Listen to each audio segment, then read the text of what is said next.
ഇബ്രാഹിം, എൻ്റെ വണ്ടിയുടെ ഹെഡ് പണിയെല്ലാം കഴിഞ്ഞ് വന്നിട്ടുണ്ട്. 2 വാൾവുകൾ നമ്മൾ മാറ്റിയിട്ടുണ്ട്.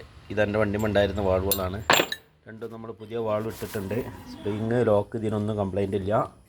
അതേപോലെ ഇതിന് ഗൈഡിനും നല്ല അടിപൊളി കോപ്പറിൻ്റെ ഏതോ പഴയ കാലത്ത് അടിച്ചിട്ട് നല്ല സൂപ്പർ ഗൈഡാണ് അതുള്ളത്. ഓക്കെ, അപ്പോൾ നമ്മൾ വാൾവുകൾ രണ്ടും മാറ്റി ചെയ്തിട്ടുണ്ട്.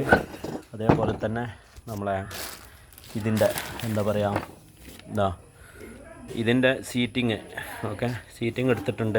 കാര്യങ്ങൾ ക്ലിയറായിട്ട് ചെയ്തിട്ടുണ്ട്. ഓക്കെ, സീറ്റിംഗ് കാര്യങ്ങൾ ചെയ്തിട്ടുണ്ട്. ഇതാണെങ്കിലോ ഓവറായിട്ട് പ്ലേയോ കാര്യങ്ങളോ ഒന്നുമില്ല. ഓക്കെ, ഓവറായിട്ട് പ്ലേ കാര്യങ്ങളൊന്നുമില്ല, കറക്റ്റാണ്. അപ്പം തന്നെ നമുക്ക് യൂസ് ചെയ്യാം. ഇതിൻ്റെ വണ്ടിയിലുള്ള ഡീകംപ്രഷൻ യൂണിറ്റ് തന്നെ. ഇതിന് സീറ്റിങ്ങും കാര്യങ്ങളൊക്കെ ഒന്ന് ബഫ് ചെയ്ത് ക്ലിയർ ആക്കിയിട്ടുണ്ട്, പോളിഷ് ചെയ്തിട്ടുണ്ട്, സീറ്റിങ് ക്ലിയറായിട്ട് എടുത്തിട്ടുണ്ട്. ഓക്കെ, അപ്പോൾ പറഞ്ഞു വരുന്നത് എന്താണെന്ന് വെച്ച് കഴിഞ്ഞാൽ വാൾവിൻ്റെ 2 വാൾവുകൾ നമ്മൾ മാറ്റിയിട്ടുണ്ട്. ഓക്കെ, സെക്ഷനും ഡിസ്ചാർജും മാറ്റിയിട്ടുണ്ട്. ഇത് നല്ല പഴക്കമുണ്ട് ഈ വാൾവിന്. ഒരുപാട് ഒരു തേമാനോട് കണ്ടില്ലേ, ഇതിൻ്റെ സ്ക്രാച്ച് കാര്യങ്ങൾ ഇതൊക്കെ ഉണ്ട്. അപ്പോൾ അതുകൊണ്ട് നമുക്ക് ഫ്രീ അല്ല, അത് മാറ്റി. അതേപോലെ വാൾവ് ഗൈഡ് ആ പഴയ ഗൈഡ് തന്നെയാണ്, കോപ്പറിൻ്റെ ഗൈഡാണ് അകത്ത് കിടക്കുന്നത്.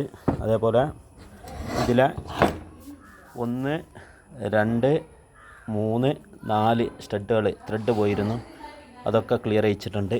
ഓക്കെ, പിന്നെ ഈ ഒരു ഇത് നമ്മളെ ഇതിൻ്റെ കാർബറേറ്ററിൻ്റെ ഇതിൻ്റെ ത്രെഡ് പോയിരുന്നു, അതും സ്ലീവ് ഇടിച്ചിട്ടുണ്ട്. കണ്ടില്ലേ, സ്ലീവ് ഇട്ടിട്ട് ത്രെഡ് ഇട്ടിട്ടുണ്ട്. ഓക്കെ, അപ്പോൾ ബാക്കിയുള്ളതൊക്കെ ക്ലിയറാണ്.